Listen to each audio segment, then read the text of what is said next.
Good morning and welcome to the Tar education friends. Target allrounder के Tar education में मैं प्रकाश कुमार आप सभी का स्वागत करता हूं। दोस्तों, आज है 21 मार्च 2022।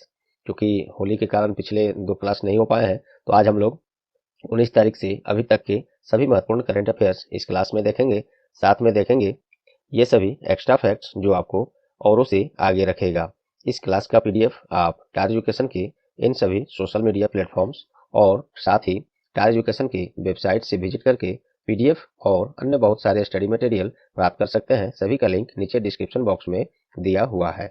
और प्रश्न यहाँ दोस्तों हिंदी इंग्लिश दोनों में है, ऑप्शंस भी हिंदी इंग्लिश दोनों में है। आपसे आग्रह है कि क्लास को अंत तक अटेंड करें, तभी आपको इस क्लास का महत्व पता चलेगा। और लास्ट में एक हम क्वेश्चन ऑफ द डे पूछेंगे, जिसकी जवाब आपको कमेंट में देना होगा। और वो प्रश्न पिछले क्लास में कराया गया है, उसका जवाब आप लोग करेंगे। फिर नेक्स्ट क्लास में उसका हम लोग उत्तर भी देखेंगे और नई प्रश्न देखेंगे। तो चलिए बिना देर किए शुरू करते हैं आज का क्लास। आज का भी क्लास थोड़ा सा लेट हो गया है दोस्तों, माफी चाहता हूँ उसके लिए। चलिए शुरू करते हैं। पहला प्रश्न है, recently which state government has announced the formation of the state OBC commission. हाल ही में किस राज्य सरकार के द्वारा राज्य ओबीसी आयोग के गठन का घोषणा किया गया है? इसका सही जवाब है असम। असम सरकार द्वारा राज्य ओबीसी आयोग के गठन का घोषणा किया गया है। इससे क्या होगा? ओबीसी का फुल फॉर्म क्या होता है? Other backward class. तो इसके द्वारा मौजूदा आरक्षण सीमा के भीतर विभिन्न जनजातियों के लिए उप वर्गीकरण का निर्णय करेगा कि किस जाति को, किस ट्राइब्स को आरक्षण की आवश्यकता है, उसे और सहयोग की आवश्यकता है, और सरकार के द्वारा इसका वर्गीकरण करके उनके विकास के लिए कार्य किया जाएगा, उनको आरक्षण दिया जाएगा।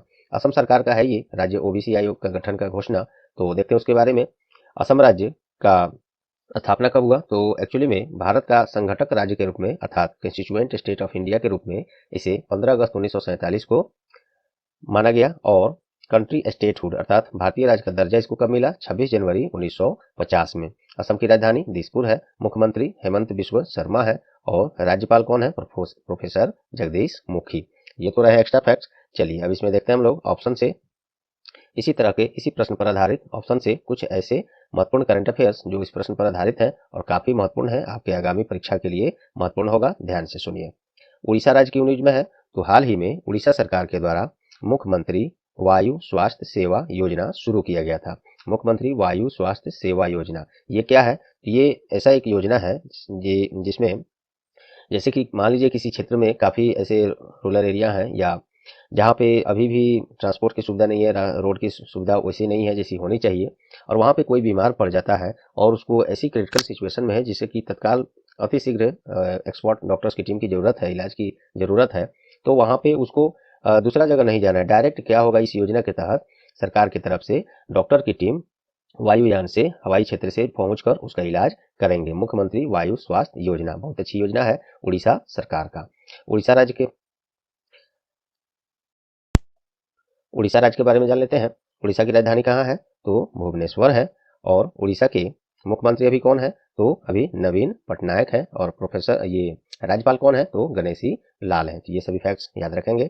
चलिए झारखंड की न्यूज में है। तो हाल ही में झारखंड सरकार के द्वारा एक योजना है सहाय, SAHAY। सहाय योजना किस राज्य सरकार का है? तो ये झारखंड का। इसमें क्या होगा? तो माओवाद राज्य के माओवाद प्रभावित जिलों में, क्षेत्रों में युवा खेल प्रतिभा को बढ़ावा देने के लिए इस योजना को शुरू किया गया है। सहाय योजना झारखंड सरकार। झारखंड की राजधानी कहाँ है? तो रांची है। झारखंड के मुख्यमंत्री भी कौन है? माफी चाहता हूं दोस्तों, बीच में कुछ टेक्निकल एरर के कारण कुछ सेकंड्स इसमें रुकना पड़ा है। तो कहाँ थे हम लोग? सहाय योजना झारखंड राज्य सरकार का है। क्या है मैंने बताया, राजधानी कहाँ है? रांची। झारखंड राज्य का स्थापना कब हुआ था? तो 15 नवंबर सन 2000 में बिहार से अलग करके हुआ था। झारखंड के वर्तमान मुख्यमंत्री हेमंत सोरेन है और राज्यपाल वर्तमान में कौन है? तो रमेश बैस यहाँ के राज्यपाल हैं। ये सभी याद रखेंगे। नेक्स्ट है सिक्किम। ये क्यों न्यूज में है? तो सिक्किम सरकार के द्वारा हाल ही में अम्मा और बहिनी ये योजना शुरू किया गया था सिक्किम राज्य सरकार के द्वारा। क्या होगा इसमें? तो देखिए अम्मा योजना में क्या होगा? तो महिलाओं राज्य की जो भी महिलाएं माताएं हैं उनको बचत बैंक में बचत करके या अपनी आर्थिक स्थिति सुधारने के लिए बचत की आदत उनमें डालने के लिए सरकार के द्वारा एक योजना, एक पहल चलाया जाएगा। और साथ में सालाना 20,000 रुपये उनको आर्थिक सहायता भी दिया जाएगा, जिससे वो अपने स्वरोजगार में लगाएंगे। तो अम्मा योजना इसका का मतलब ये है सिक्किम सरकार, और बहिनी योजना ये भी उसी का है। तो इसमें क्या होगा, तो राज्य के कक्षा 9 और उससे ऊपर की बच्चियों को 18,000 से अधिक छात्राओं को मुफ्त सैनिटरी नैपकिन प्रदान किया जाएगा। तो अम्मा और बहिनी योजना ये कम से कम याद रखिएगा, सिक्किम सरकार का ये योजना है। सिक्किम सरकार के बारे में देख लेते हैं। सिक्किम का राजधानी क्या है, गंगटोक है। सिक्किम राज्य के वर्तमान मुख्यमंत्री प्रेम सिंह तमांग है, प्रेम सिंह तमांग। और राज्यपाल गवर्नर कौन है वहाँ पे, गंगा प्रसाद राज्यपाल हैं। तो दोस्तों पहले प्रश्न से हमने ये सभी एक्स्ट्रा फैक्ट्स, ऑप्शन से भी इतने सारे फैक्ट्स हमने दिया। उम्मीद करता हूँ ये आपको बिल्कुल पसंद आए होंगे और परीक्षा उपयोगी लगे होंगे। यदि लगे हैं तो प्लीज़ वीडियो को अभी लाइक बटन दबा दें, और लास्ट में मैं नहीं कहूँगा कि अभी ही, लास्ट में ही कुछ सेकेंड्स मात्र देकर इस क्लास को, इस सेशन को अपने अदर जो भी जितने भी आपके पास एजुकेशनल ग्रुप्स हैं, व्हाट्सएप, फेसबुक, टेलीग्राम, जहाँ भी, वहाँ पे और अन्य दोस्तों जो लोग तैयारी कर रहे हैं, बस इन्हीं लोगों को ही शेयर जरूर कर दें। आपका ये कुछ सेकंड्स हमारे लिए काफ़ी महत्वपूर्ण है और बहुत बड़ा सहयोग होगा आपका ये कुछ सेकंड्स। और चैनल पे आप नए हैं या चैनल को अब तक सब्सक्राइब नहीं किए हैं तो अभी सब्सक्राइब बटन दबा दें और साथ में बेल आइकन भी दबा दें। दोस्तों उम्मीद करूंगा इतनी मेहनत के बदले आप लोग इतनी सी सहायता, इतनी सी कहने को है लेकिन ये आपकी सहायता हमारे लिए बहुत बड़ी सहायता होगी, आप लोग सहायता इसमें करेंगे। चलिए नेक्स्ट क्वेश्चन देखते हैं। Second question is recently who has been awarded Miss World 2021? हाल ही में मिस वर्ल्ड 2021 से किसे नवाजा गया है? सही जवाब है करोलिना बिलावस्का। ये इंग्लिश में उनका नाम है करोलिना बिलावस्का। ये कहाँ की हैं? तो पोलैंड की हैं। इन्हीं को 2021 का मिस वर्ल्ड का खिताब का ताज पहनाया गया है। कुछ और इसमें जान लेते हैं। मिस वर्ल्ड 2021 में मिस इंडिया ये मानसा वाराणसी जो हम लोग के इंडिया से हैं, ये 96 अन्य देशों की सर्वश्रेष्ठ प्रतियोगी है जो अंतर्राष्ट्रीय सौंदर्य प्रतियोगिता में 11वें स्थान पर रही हैं। मतलब क्या है कि ये तो हो गई ये मिस वर्ल्ड, इनको एक फर्स्ट नंबर पे आई हैं, इनको मिस वर्ल्ड का ताज पहनाया गया है। और अपने इंडिया से मानसा वाराणसी इनको 11वां स्थान इसमें मिला है। कार्यक्रम का ये 70वां संस्करण था जो प्यूर्टो रिको के सेंस जुआन में इसका आयोजन किया गया था, कोको कोला म्यूजिक हॉल में। बस इतना याद रखिएगा, यहाँ पे इसका आयोजन हुआ और ये 70वां संस्करण था। ये भी मोस्ट है पूछा जाता है, जब क्वेश्चन को टफ करना होगा तो आपको ये सभी पॉइंट से ही प्रश्न बनाया जाता है। और मिस वर्ल्ड की आधिकारिक वेबसाइट के अनुसार बिलावस्का, ये जो करोलिना बिलावस्का है, जमैका के उनकी पूर्ववर्ती, इनसे पहले जो पिछले वर्ष रही हैं टोनी एन सिंह, इन्होंने जीता था 2020 का मिस वर्ल्ड खिताब, उन्होंने ही इनको ये ताज पहनाया है। ये सभी रहा इसमें एक्स्ट्रा फैक्ट। आइए ऑप्शन से प्रश्न पर ही आधारित कुछ और ऐसे पुरस्कार, अवार्ड्स देखते हैं जो आपके एग्जाम्स के लिए पार्ट्स बनेंगे और परीक्षा उपयोगी होंगे। ध्यान से सुनिए। साइलिन फोर्ड ये न्यूज में क्यों है? तो मिसेज वर्ल्ड, ये प्रश्न किस पर था? Miss world. ध्यान दीजिएगा, बिल्कुल मैं इसीलिए इसको सर्च करके लाया हूँ कि एग्जाम में आपको ये कंफ्यूजन पैदा ना करे, आप गलत करके ना आ जाए। ये जो प्रश्न था हम लोग चर्चा किए मिस वर्ल्ड 2021 के बारे में, और ये जो साइलिन फोर्ड है, ये साइलिन फोर्ड मिसेज वर्ल्ड का बात हो रहा है। मिसेज वर्ल्ड 2022 का ताज इनको पहनाया गया था। ये है मिसेज वर्ल्ड, साइलेंट फोर्ड, और मिस वर्ल्ड ये आपको है करोलिना बिलावस्का। बिल्कुल अच्छे से इसको ध्यान रखिएगा जैसे कि आपको फिर, और तो ये हो गया मिसेज वर्ल्ड 2022 साइलेंट फोर्ड। चलिए आलिया भट्ट ये न्यूज में क्यों है? तो हाल ही में PETA India PETA PETA India person of the year किसे चुना गया है? तो ये आलिया भट्ट को। आलिया भट्ट को आप लोग सभी लोग जानते ही हैं, बॉलीवुड अभिनेत्री आलिया भट्ट को PETA India person of the year award से चुना गया है। एमा रादुकानु क्यों न्यूज में है? तो इनको हाल ही में BBC British broadcast corporation, BBC का जो न्यूज हम लोग सुनते हैं रेडियो पर, अब तो यूट्यूब TV सब पर आ रहा है, काफ़ी विश्वसनीय और काफ़ी पुरानी है। ये सब लोग पहले हम लोग दादा पर दादा यही सुनते थे, और news all India radio news भी। तो ये वही BBC है। BBC sports personality of the year award ये किसने जीता है? और 2021 का BBC sports personality of the year award 2021 ये मिला है एमा रादुकानु को। एमा रादुकानु कहाँ की हैं? तो ये भी ब्रिटेन की ही हैं। चलिए ये सब आप याद रखेंगे। तो दूसरे प्रश्न हो गए। चलिए नेक्स्ट क्वेश्चन देखते हैं। Third question is which country has got the first rank in the recently released world happiness report 2022? हाल ही में वर्ल्ड हैप्पीनेस रिपोर्ट 2022 में किस देश ने पहला रैंक प्राप्त किया है? सही जवाब है फिनलैंड। वर्ल्ड हैप्पीनेस रिपोर्ट इसके बारे में और देखते हैं। 2022 में फिनलैंड ने लगातार 5वें वर्ष दुनिया के सबसे सुखी देश के रूप में पहले स्थान पर है।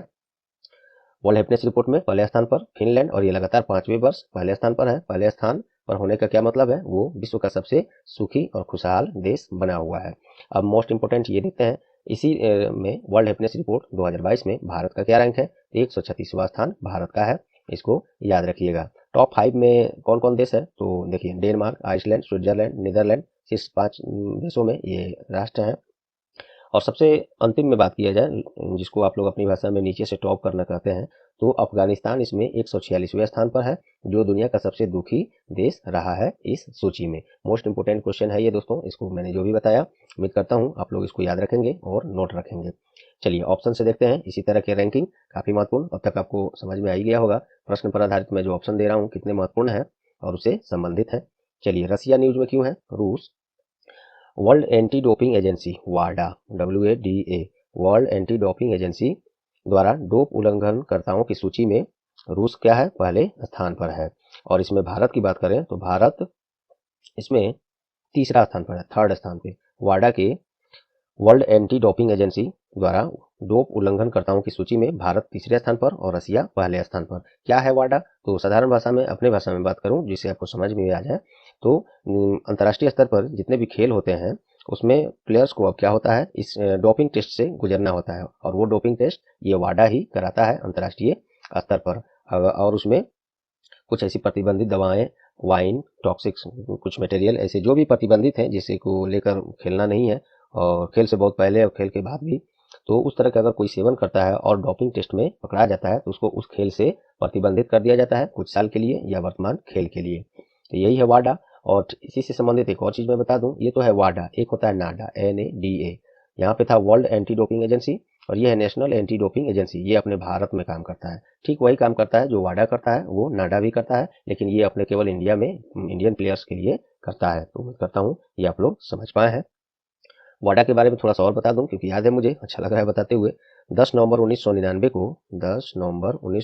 को वाडा का स्थापना हुआ है, और इसका हेडक्वार्टर मोस्ट इंपोर्टेंट कनाडा के मॉन्ट्रियल में है, और इसके प्रेसिडेंट वी टोल्ड, लिख देता हूँ उसको, वी टोल्ड बारिका, ये उसके हेड हैं वाडा के, ये सभी याद रखिएगा। चलिए नॉर्वे की न्यूज में है, तो और नाडा का एक मोस्ट इंपोर्टेंट मैं और बता दूं जो अपने इंडिया में ये वही काम करता है, इसका भी स्थापना 2005 में, और ये इसके चेयरमैन कौन है, तो इसके देखिए अभी वर्तमान में जो भी खेल मंत्री होंगे, जैसे कौन है अभी खेल मंत्री भारत के, अनुराग सिंह ठाकुर हैं, तो वही इसके चेयरमैन होते हैं।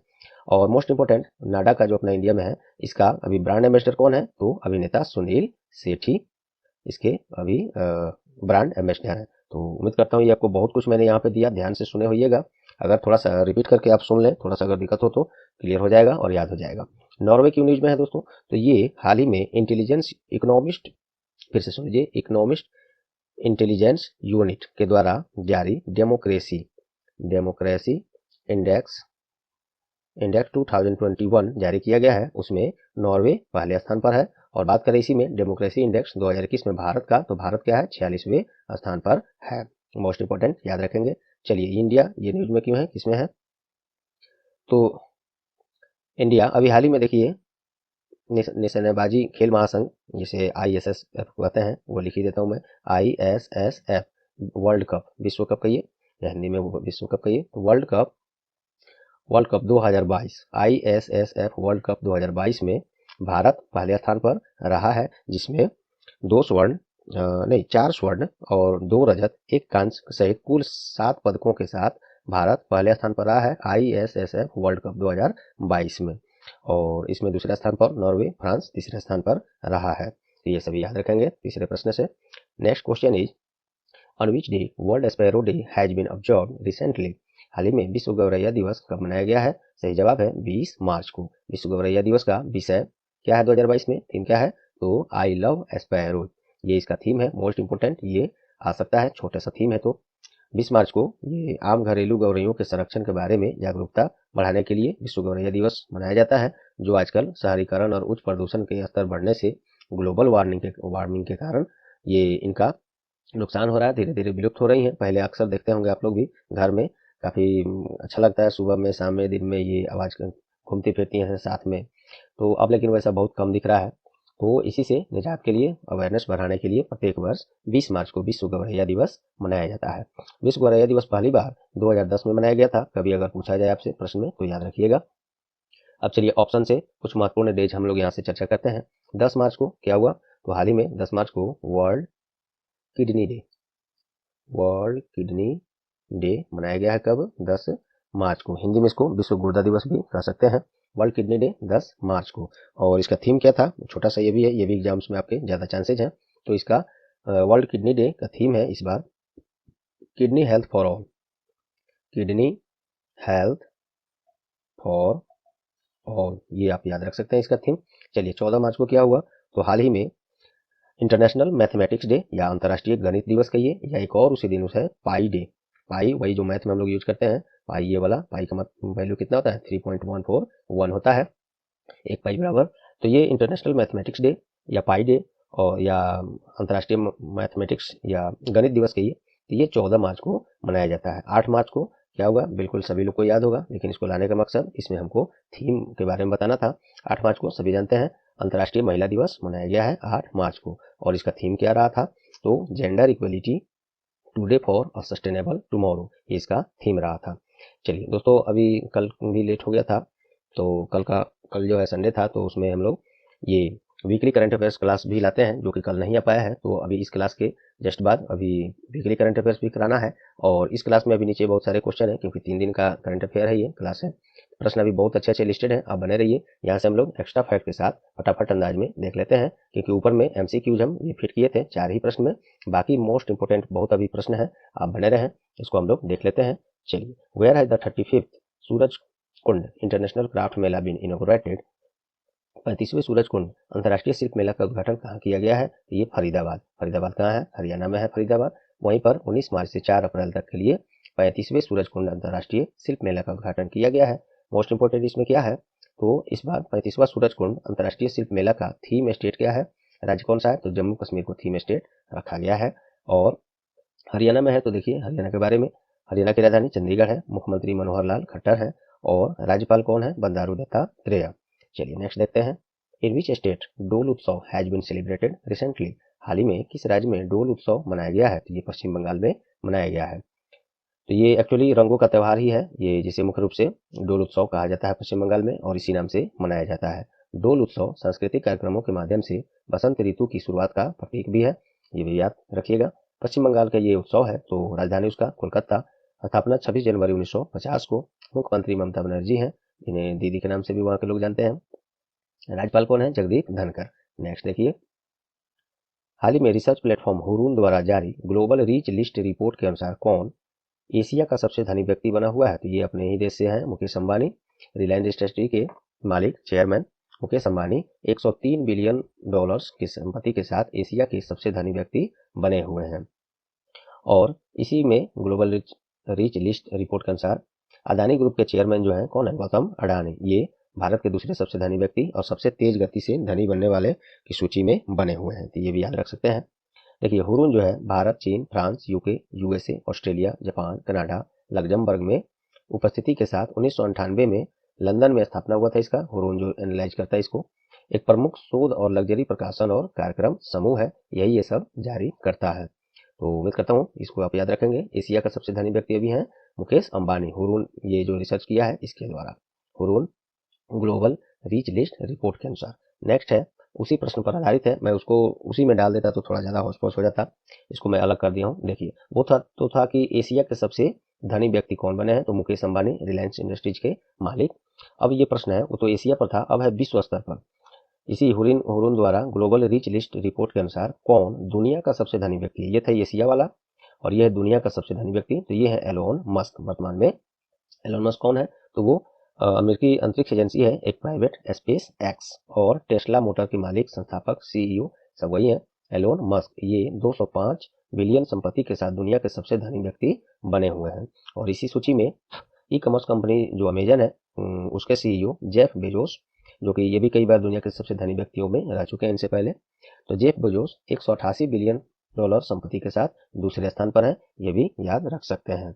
और बात करें विश्व स्तर पर धनी व्यक्तियों की सूची में, तो वही जो एशिया में सबसे धनी व्यक्ति हैं मुकेश अंबानी, विश्व स्तर पर देखा जाए तो टॉप 10 में बने हुए हैं, 9वें स्थान पर 103 बिलियन डॉलर संपत्ति के साथ। देखिए दोस्तों, मुझे उम्मीद है कि काफ़ी पसंद आ रहा होगा आप लोग को ये पॉइंट जो मैं अच्छे से आपको सजा के दे रहा हूँ, ये सभी आपको पसंद आ रहे होंगे और परीक्षा उपयोगी लगे होंगे और याद आप रखेंगे। नेक्स्ट है, हाल ही में किस भारतीय लेखक को यूके चिल्ड्रंस बुक अवार्ड के लिए चुना गया है? ये मंजीत मान को चुना गया है। यूके वही United Kingdom, UK children's book award के लिए मंजीत मान को चुना गया है। उनका एक पुस्तक है बच्चों पर आधारित द क्रॉसिंग, इसी बुक के लिए उनको योटो कार्नेज मेडल के लिए चुना गया है। यूके चिल्ड्रंस बुक अवार्ड में ये मिलता है योटो कार्नेज मेडल, याद रखिएगा मंजीत मान जी को।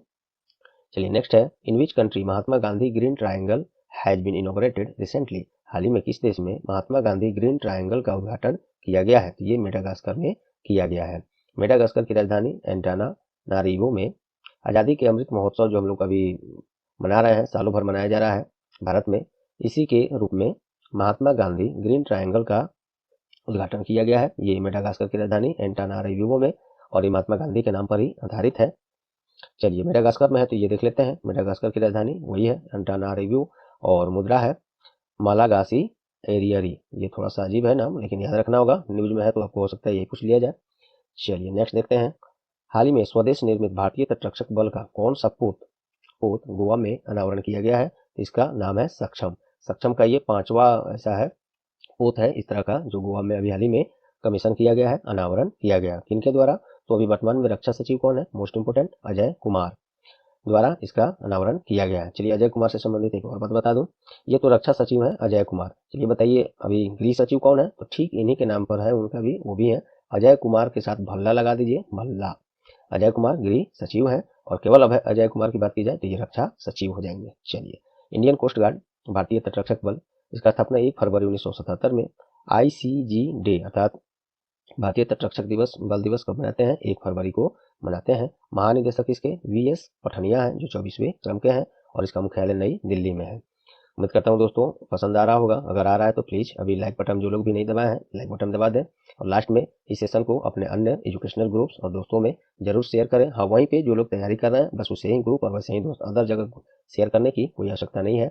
और सब्सक्राइब नहीं किया चैनल को अभी तक तो सब्सक्राइब कर लें, पहले से कर लिया तो आपको कुछ नहीं करना। आपका बहुत बहुत धन्यवाद, बस लाइक और शेयर जरूर करते रहें दोस्तों, इतनी अपेक्षा हम आपसे करेंगे और उम्मीद है कि आप लोग पूरा भी करेंगे। चलिए हाल ही में किस दिन वैश्विक पुनर्चक्रण दिवस अर्थात ग्लोबल रिसाइकलिंग डे मनाया गया है? तो 18 मार्च को मनाया गया है। देखिए प्राथमिक संसाधनों के संरक्षण, ग्रह के भविष्य को सुरक्षित करने में पुनर्चक्रण के महत्व के बारे में जागरूकता बढ़ाने के लिए ये 18 मार्च को वैश्विक पुनर्चक्रण दिवस अर्थात ग्लोबल रिसाइकलिंग डे मनाया जाता है। नेक्स्ट देखिए, हाल ही में किस दिन विश्व नींद दिवस अर्थात वर्ल्ड स्लीपिंग डे मनाया गया है? ये 18 मार्च को ही ये भी मनाया गया है।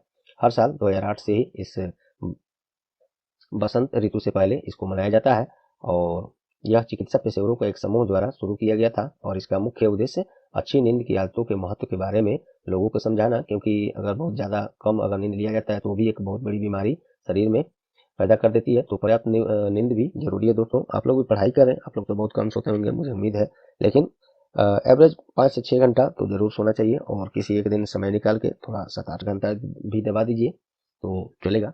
चलिए तो विश्व नींद दिवस वर्ल्ड स्लीप डे 18 मार्च। नेक्स्ट है, हाल ही में किस देश के द्वारा अंतरिक्ष में उपग्रहों को नष्ट करने में सक्षम लेजर हथियार का निर्माण किया गया? तो ये चाइना के द्वारा किया गया है। चाइना की अंतरिक्ष एजेंसी का नाम CNSA है, और चाइना की राजधानी बीजिंग है। मुद्रा वहाँ पे युआन या रेनमिनबी चलता है। युआन या रेनमिनबी दोनों में फर्क मैं पिछली क्लास में बताया था, देखते हैं किनको किनको याद है कमेंट में बताइए। इतना हिंट्स दे दे रहा हूँ, जैसे हम लोग का भारत का मुद्रा क्या है? तो इंडियन रूपी है, इंडियन रूपी। और हम बोलचाल की भाषा में हम लोग रुपी नहीं बोल के कभी क्या बोलते हैं? पैसा। बात वही है यहाँ भी। चलिए देखिए, देखते हैं कि स्पष्ट रूप से इसको कौन जवाब देता है कमेंट में। प्रेसिडेंट कौन है? सी जिनपिंग है वहाँ के। चलिए नेक्स्ट देखते हैं, हाल ही में senior national weight lifting championship 2021-22 का आयोजन कहाँ किया गया है? ये भुवनेश्वर में किया गया है, उसी का राजधानी है भुवनेश्वर। 19 से 31 मार्च 2022 तक senior national weight lifting championship 21-22 का आयोजन किया जाएगा। उड़ीसा में है तो देखिए उड़ीसा की राजधानी भुवनेश्वर। इस राज्य का स्थापना 1 अप्रैल 1936 में मुख्यमंत्री नवीन पटनायक हैं और राज्यपाल गणेशी लाल है। वैसे शायद उड़ीसा के बारे में मैंने ऊपर भी चर्चा कर दिया था, चलिए कोई बात नहीं। चलिए नेक्स्ट क्वेश्चन देखते हैं, हाल ही में रेटिंग एजेंसी मूडीज के द्वारा वित्त वर्ष 22-23 के लिए भारत का GDP विकास दर कितने का अनुमान लगाया गया है? तो 9.1% लगाया गया है। मूडीज क्या है? तो एक अमेरिकन व्यावसायिक और वित्तीय सर्विस प्रदाता कंपनी है, इसी के द्वारा ये अनुमान लगाया गया है। हाल ही में किस दिन आयुध निर्माण दिवस अर्थात ऑर्डेंस फैक्ट्री डे मनाया गया है? ये भी 18 मार्च को ही मनाया गया है। और इसमें और क्या रख सकते हैं, देखिए इसमें एक डाटा ये है, भारत का सबसे बड़ा और एशिया का देखें तो दूसरा सबसे बड़ा और विश्व में देखें तो तीसरा सबसे बड़ा रक्षा उपकरण निर्माता आयुध निर्माण बोर्ड है OFB, ऑर्डेंस फैक्ट्री बोर्ड। इसका स्थापना 1775 में कोलकाता में हुआ था। तो ये सभी एक्स्ट्रा फैक्ट, रैंकिंग से भी बात आ सकता है, याद रखिएगा। नेक्स्ट है, recently which state government has developed the Dishank app. हाल ही में किस राज्य सरकार के द्वारा दिशांक मोबाइल ऐप लॉन्च किया गया है? ये किया गया है कर्नाटक सरकार के द्वारा। कर्नाटक सरकार के राजस्व विभाग के द्वारा भूमि अभिलेखों तक आसान पहुंच सुनिश्चित करने के लिए दिशांक ऐप जारी किया गया है। कर्नाटक की राजधानी बेंगलुरु है। इसका स्थापना 1 नवंबर 1956 में मुख्यमंत्री बसवराज बोमोई हैं और राज्यपाल थावरचंद गहलोत हैं। नेक्स्ट देखिए, हाल ही में अमेरिका के सुप्रसिद्ध खगोल वैज्ञानिक का निधन हुआ है। क्या नाम है उनका? ये है यूजिन पार्कर। इनको ये नासा में भी वैज्ञानिक रह चुके हैं। इनका 94 वर्ष की उम्र में इनका निधन हुआ है। अमेरिकन खगोल वैज्ञानिक है यूजिन पार्कर। चलिए, नासा की बात हुई है तो ये भी देख लेते हैं। National Aeronautics and Space Administration, full form इसका। जैसे हम लोग के यहाँ इसरो है, ISRO, Indian Space Research Organisation, उसी की तरह अमेरिका का ये अंतरिक्ष एजेंसी है नासा। काफी महत्वपूर्ण पूछा जाता है इसके बारे में। इसका स्थापना 1 अक्टूबर 1958 में। इसका हेडक्वार्टर वाशिंगटन DC USA में ही है। और इसके एडमिनिस्ट्रेटर अर्थात प्रशासक कौन है? तो बिल नेल्सन है। चलिए नेक्स्ट क्वेश्चन देखते हैं। हाल ही में किस भारतीय गोल्फर ने एशियन बिलियर्ड्स चैंपियनशिप 2022 का खिताब जीता है? ये पंकज अडवाणी है, गोल्फर है भारतीय जाने माने। इन्होंने हमावतन ध्रुव सीतवाला को 6 फ्रेम से हराकर, ये 19वां संस्करण था बिलियर्ड्स चैंपियनशिप 2022। तो इसमें उन्होंने जीत दर्ज किया है और इसी जीत के साथ ये 8वां खिताब है उनका इसमें। और यह अडवाणी का 40वां अंतर्राष्ट्रीय खिताब था, ये भी याद रखिएगा। और एशिया स्तर पर देखें तो 8वां एशियाई इनका ये अवार्ड था, ताज था। चलिए, और इसका आयोजन कहाँ हुआ था? तो कतर की राजधानी कहाँ है? दोहा में किया गया था, ये भी याद रखिएगा। चलिए नेक्स्ट है, हाल ही में किस भारतीय खिलाड़ी ने sportsman of the year award 2022 जीता है? तो ये जीता है नीरज चोपड़ा ने। टोक्यो ओलंपिक में एकमात्र स्वर्ण पदक विजेता, टोक्यो ओलंपिक जो 2020-21 हुआ है हाल ही में जापान के टोक्यो में, इसलिए उसका नाम भी है टोक्यो ओलंपिक। तो उसमें भारत की तरफ से एकमात्र स्वर्ण पदक विजेता Neeraj Chopra 2022 sports star SS awards में sports star of the year पुरुष मेल कैटेगरी में, पुरुष वर्ग में इन्होंने जीता है। और देखिए एक और प्रश्न है, ये अलग से हो सकता था लेकिन इसी से संबंधित है तो मैं इसी में डाल दिया हूँ। तो पुरुष वर्ग में तो sports star of the year award पुरुष वर्ग में ये नीरज चोपड़ा को, और महिला वर्ग में देखा जाए तो टोक्यो ओलंपिक में इन्होंने रजत पदक हासिल किया था। भारत्तोलक है कौन? मीराबाई चानू। इनको sports star of the year महिला वर्ग में ये पुरस्कार मिला है, चुना गया है। पुरुष में नीरज चोपड़ा, महिला में वही पुरस्कार ये मीराबाई चानू को। चलिए नेक्स्ट देखते हैं। रूस में सोशल मीडिया ऐप इंस्टाग्राम पर प्रतिबंध के कारण अब वहां पे कौन सी नई ऐप लॉन्च करने का घोषणा हुआ है? तो रोसग्राम ये ऐप है, क्योंकि अभी रसिया और यूक्रेन का मुद्दा चल रहा है, लड़ाई चल रहा है, तो उसी कारण से वहाँ पे बहुत सारे ऐसे विश्व के बहुत ऐसे इंस्टीट्यूशंस हैं, संगठन हैं, बहुत ऐसे देश हैं जो कि रसिया पर प्रतिबंध लगाए जा रहे हैं। इसी दौरान इंस्टाग्राम जो फेसबुक का ही प्रोडक्ट है, फेसबुक को अब मेटा के नाम से रिब्रांड किया गया है, ये भी आप याद रख सकते हैं। तो इसने इंस्टाग्राम को रसिया में बैन कर दिया है। तब अब वहाँ पे एक नया ऐप वहाँ की सरकार, वहाँ की मीडिया, सोशल मीडिया कंपनियां किए हैं, रोसग्राम, याद रखिएगा ये। रसिया के बारे में देख लेते हैं। राजधानी मॉस्को है, करेंसी रसियन रूबल है, और प्राइम मिनिस्टर मिखाइल मिशुस्तिन है, और प्रेसिडेंट व्लादिमीर पुतिन है। ये सभी याद रखिएगा। चलिए नेक्स्ट है क्वेश्चन ऑफ द डे हम लोग आज का देखते हैं, जो मैंने शुरू में बोला था। इसका जवाब आप लोग आज कमेंट में देंगे और इसका जवाब फिर अब कल की क्लास में मैं इसको बताऊंगा। चलिए, तो आपको बताना है, recently who has been appointed as the new Lokayukta of Delhi. Delhi के नए लोकायुक्त के रूप में किसे नियुक्त किया गया है? पिछली क्लास में इसको मैं करा चुका हूँ, काफी इजी है। उम्मीद करूंगा आप लोग को ये याद होगा। नहीं याद है तो पिछली क्लास को फिर से देखें या गूगल सर्च कर लें और कहीं से भी इसका जवाब ढूंढ के कमेंट में अवश्य करें, ताकि ये आपको हमेशा के लिए याद भी हो जाए। और वैसे इसका जवाब कल के नेक्स्ट क्लास में हम लोग चर्चा करेंगे। चलिए, तो दोस्तों उम्मीद करता हूँ आज का क्लास ये आप लोग को परीक्षा उपयोगी लगे होंगे और पसंद आए होंगे। यदि लगे हैं तो प्लीज वीडियो को भी लाइक कर दें। अपना कुछ सेकंड्स देकर आपके पास आपके पास जो भी एजुकेशनल ग्रुप्स हैं, केवल एजुकेशनल ग्रुप, और वैसे दोस्त जो लोग तैयारी कर रहे हैं, फेसबुक, व्हाट्सएप, ट्विटर, टेलीग्राम, जहाँ भी एजुकेशनल केवल ग्रुप है, अदर ग्रुप में नहीं, और दोस्त लोग जो लोग तैयारी कर रहे हैं उनको ये जरूर शेयर करें, उन्हें भी यहाँ जोड़ें, ताकि हम लोग का फैमिली बढ़े और क्लास करने में और इंटरेस्ट जगे। और चैनल पर आप नए हैं या चैनल को अब तक सब्सक्राइब नहीं किए हैं तो अभी सब्सक्राइब बटन दबा दें और साथ में बेल आइकन भी दबा दें। और पहले से सब्सक्राइब और बेल आइकन कर लिए हैं तो आपको कुछ नहीं करना। आपका बहुत बहुत धन्यवाद। बस लाइक और शेयर डेली करना है ताकि आप लोग के सहयोग से ये चैनल ग्रो कर सके और हम लोग यहाँ पे सर्वाइव कर सकें। तो चलिए दोस्तों, उम्मीद करता हूँ ये सब आप लोग सहयोग करेंगे और क्लास भी महत्वपूर्ण लगे होंगे। तो चलिए मिलते हैं नेक्स्ट क्लास में, तब तक के लिए good bye, all the best.